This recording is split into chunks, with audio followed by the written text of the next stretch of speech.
Hello and welcome. I will be answering JAMB 2010 Physics Part Question 14. A hydrometer is an instrument used in measuring A. Density of liquid, B. Relative density of a liquid, C. Relative humidity of a liquid, D. Vapor pressure of a liquid. Now, a hydrometer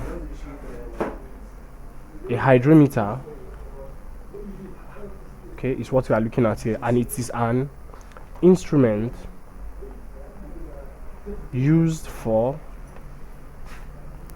measuring the relative density of liquids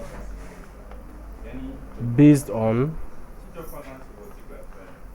the concept of buoyancy.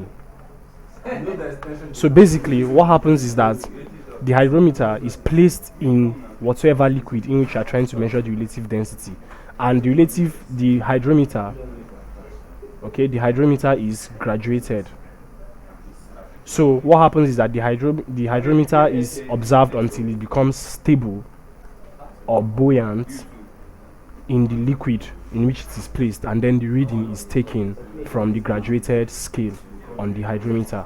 So, as we have rightly established, it is used to measure the relative density of a liquid, and that is option B. Thank you, and please subscribe to this channel for more videos and for more past questions and answers.